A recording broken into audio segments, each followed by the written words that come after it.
What's up, guys? Rick again, here at Austin, Texas. I'm at Trophies with Ryan and Greg from some little band called Allegaeon. Yay! Say hi, gentlemen. Hello. Hello. They've been touring in our gigantic state and stopped off here to play a little show, play some medals for everybody. So, how's tour going so far? How is it in the broiling heat of Texas right now? About where it starts and about where it ends. Incredibly hot, sweaty. We just did a urban shower in between the van and the fence. Nice. Literally, dropped trowel, stripped down, poured some water all over my body, got the nastiness off for about 5 minutes. Nothing more metal than driving in a van through Texas in the dead of summer, in the beginning of summer. Yeah. 100-degree temperatures. I got a 97-cent spray bottle, and that's been my air conditioning. How did you find Lads Come Together up there in Denver, Colorado? Well, I guess I'll take that one. I started a band with a buddy after college, and added one member, added another member, kicked one member out, another member left, and pretty much that's it. Just here we go. Found the best people around that we could, and that's why our members consist of people pretty much all over the state, really. So I had moved to Colorado, and I'd been there about a month before I got the email. Oh, wow. The band would give me the time of day, so when someone gave me the time of day, I'd brag. That's awesome. You guys have had training before, like classical training, or? I have. Okay. I have no training at all. Train myself. You just stand up there and play and hope somebody understands I it? find myself to be the best teacher for me, so I've taught myself everything I know. Yeah. No lessons or anything? No, I took lessons here and there, but not really anything that. I mean, it was when I was younger. Then like showing me how to play like Nirvana songs and stuff when I first started, or Jimi Hendrix songs, or whatever it was that I first got into. Got to start somewhere. Yeah, it was tab books, Metallica, Stevie Ray Vaughan, Joe Satriani. Just learned all that stuff, and then pretty much it. Self-taught for the most part. Nothing wrong with that.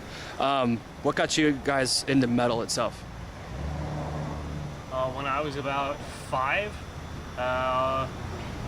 was a program on, and some chick had a gigantic mohawk. She was the bad guy in some TV movie thing, and I thought that was the coolest fucking thing I've ever seen in my life. And then I was 12, and I was staying over at a friend's house, and he had cable. I had never seen cable before. Headbangers Ball was on, and Seasons of the Abyss came on, and I was, this is the coolest thing I have ever seen in my life. And and that was it. I was sold from then on. Yeah, me, I was going to baseball practice or something, or batting cages with a buddy of mine back when I actually lived in Dallas. And I was super into rap and all that stuff at the time, only because that's what everybody at the school listened to. I didn't really know. And I didn't even know I had any other options really, but got out of the car to go hit some balls in the batting cages, found a Metallica tape on the ground. My friend was like, oh, you gotta break that, because we were into rap, and I ended up taking it for whatever reason. First song I put on was Battery, and the little acoustic guitar intro, and I was like, oh, that's cool, and then I went into it, and I was like, oh my god! I was like, I didn't even know anything like this was out there. And inevitably I threw it away or lost it or something, and went back to listening to rap until I heard of Metallica another year or so down the road, and went to a private school actually for 1 year, and everybody in the private school listened to like Pantera and White Zombie and Marilyn Manson, of course, because that's how private schools are. Nobody actually. Nobody listens to Jesus music at private schools. So all my buddies. A different story with that. All my buddies played guitar, and so I figured I probably should too. And then, you went to a much cooler school. My school, I was the satanic metalhead, skinhead dude that I didn't like Green Day, so I was automatically a fool. So I was very unpopular. You're automatically the odd man out, as it were. Yes, automatically. I had prank phone calls, people going to me at 3 a.m. Which could have just been a dog call. Wow. No, it was idiots. Hello, this is Ricky. Maybe the dog from Caninas. Maybe that could have been it. I don't know. What? So you guys are rocking 7s right now. I'm understanding that right? Yeah. How did that start from going to a 6 to a 7? What was your first 7? Let's go with that first. My first 7 is the one I still currently. Only 7. Well, that's not true. I've had a couple, I guess, but just one I still play, which is the Ibanez Prestige RG 2027, which is the first one I had. It's the main one, my favorite. It's completely beat to hell, needs to be refretted as of like 3 years ago. And it's just a mess, but it's still my favorite. And yeah, I had a Bernie Rico for a while. It was alright. I think it was one of the earlier models, so I don't think it was as nice as some of the newer ones that he's making now or has been making. I dug it, but I got rid of it because I wanted to get a new amp, which is the amp that we're playing now, which is, I'll let you get into how you started playing sevens and do amps later, I guess. I was basically a studio musician after I got out of college. I was doing like classical guitar ensembles around the Midwest, and then just one day I was like, you know what, I want to play in C standard, and so I was like, I have a great idea. I'll just get a 7-string and then tune everything Tune it up. Right, so I had a high F string, and I was like, if I die, my claim to fame will be I had a high F string, and I thought, I'm fucking amazing. High F string, and I got the shitty. It was an LTD F series, BMG HZs. It sounded horrible. I didn't know any better, and then truly my guitar like education, really, I guess, when I joined this band, being around Ryan, I learned a lot more. Because I don't know, like I'm not like a gearhead. He's a classical guy. Yeah. You know, it's like I love playing guitar. I don't not like Even if through a crate 1x8 with the Boss Metal Zone in front of it. You know, I'd be damned if I know the difference. You know, I've learned the difference at time. Like now I can tell what's good and what's bad, and it's taken me a long time. I'm just not that kind of person. Yeah. So after that, I had a Dean Razorback 6-string that I fucking loved. So when it was time to get a 7-string for this band, because mine wasn't cutting it, you know, there was a while where I would take his RG and he would play his Bernie Rico. And that could only last so long, especially when I had the better of the two guitars. But yeah, and then so I got a Dean 7-string, and whereas the 6-string was fucking amazing, the 7-string played like a brick, and it was horrible. Wow. And being a guitar teacher and having wonderful students, whenever I want to get a new guitar, they were fortunate enough to buy them from me. So you know, I took a leaf out of Ryan's book, and you know, I'm a pointy guy. I like to have pointy guitars. So I got a Zyphos. Pointier the better. Yeah, the pointier the better. I have to look more metal than everyone else. No, but yeah, I got a Zyphos because that was the Ibanez model that Had the most points on it. had the most points, Yeah. and that's great. You know, I've come recently that my next guitar will probably not be a pointy guitar because they just don't sound as good. Yeah. Unfortunately, because I still love them, but after playing a few RG models, that's kind of a no-brainer. Yeah. That's the way. The old you gotta Super go. Strat. If you want to play and sound really good, you just have to go Strat style, and it sucks for people like me. But I mean, I want people to enjoy the show as well as the music we produce. So, Of course. What is the live rig looking like? Since we're talking about guitars. Pretty much bare minimum for both of us. Fortunately, we play right now the Randall RM100s, the MTS models that have the removable modules. Yeah. And they're pretty clean, crisp, pretty tight amps. I mean, I know a lot of people that have, you know, the Mesas or the PVs do the effects, and they'll do like the tube screamer in front to tighten things up.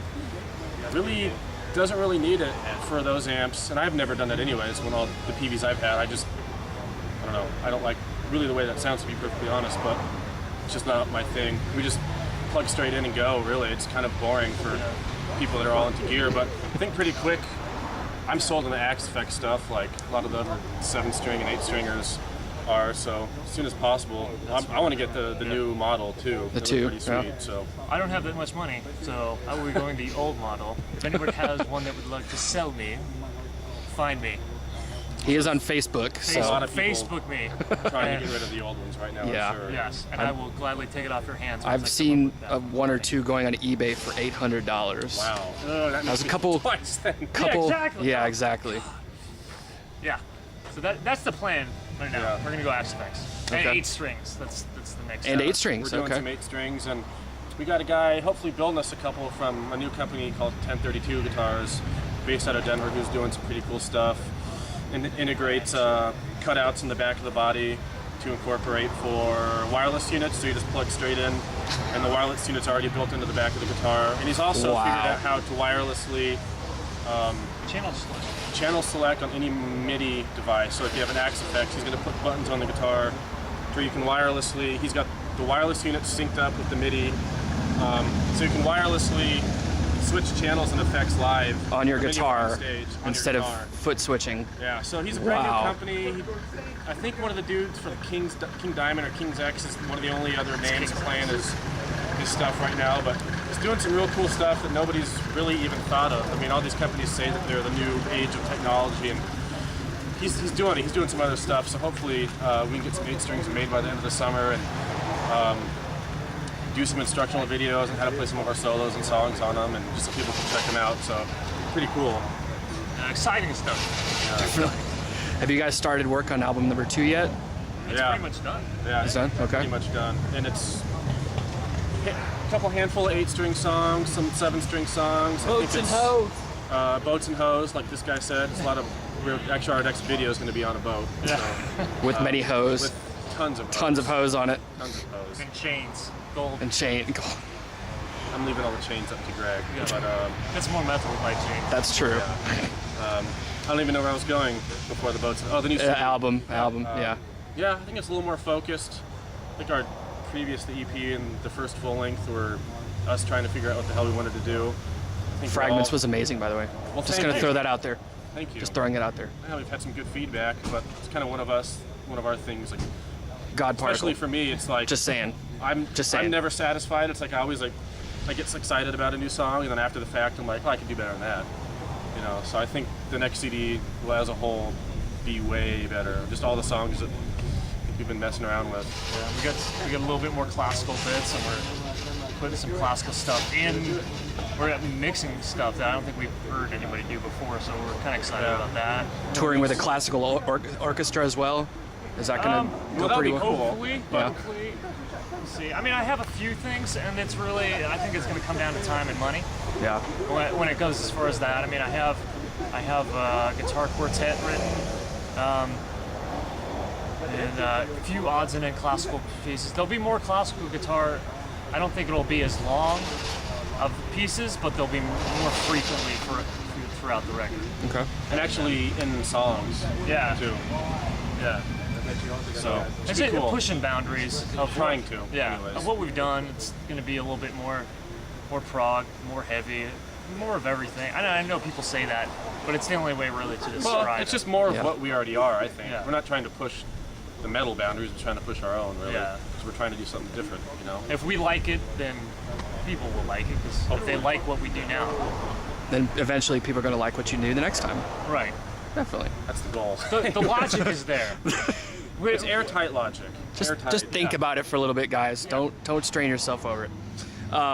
After this, are you going to go into the studio to record album 2, or will there be more touring after this is over? We've had a hard time with tours. They just haven't been panning out, so I mean, hopefully we have a lot more touring to do on Fragments before, so it might be a while before there's a new record. Worst case scenario, we got something hopefully at the end of the summer that we can't announce yet, but They're yeah. playing at my birthday party. We are playing. It's all birthday party shows across the Bar Midwest. mitzvahs everywhere, weddings. Yeah, in apartments, small places. So, worst case scenario, if more tours don't happen, then hopefully we'll jump in the studio. I'd like to get a new CD out as soon as possible because I'm ready for people to hear it. But Yeah. yeah, like he said, there's a lot more we could do with the first CD. We have a lot more people that need to hear us before really the next CD comes out. So Yeah. Would Okay. be a smart business decision to put out a second one if no one knows who you are after the first one. So, yeah. It's good thinking. Fortunately, yeah. That's good thinking. The way it's gonna be. Yeah. Well, thank you very much, guys. Really appreciate it. Thanks, man. Anybody, any names you want to drop, or any say hi to anybody or anything back in Denver? I don't want to help out any of my friends personally. So if Greg has some people he'd like to I'm give much shout-outs to, nicer than he is. Clearly, man. But there's so many that it would be. we'd leave out at least 3 people, and And people would be I'd- butthurt. Yeah, it's I've got 71 minutes left on my memory card, so I mean, yeah, I know y'all go on in like 3 hours, so I mean, we've got time. I'll be wasted by then.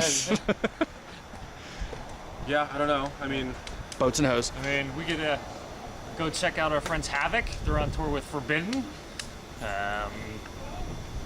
Yeah.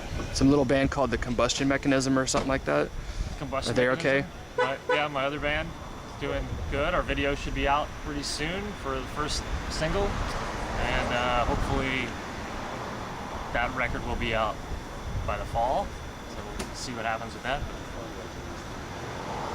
Who knows? That could fail miserably, so I don't want to say too much about it. It probably won't. Like, I like it, but see. Take what you can get. That's right. Thank you guys. Really appreciate it. You're welcome.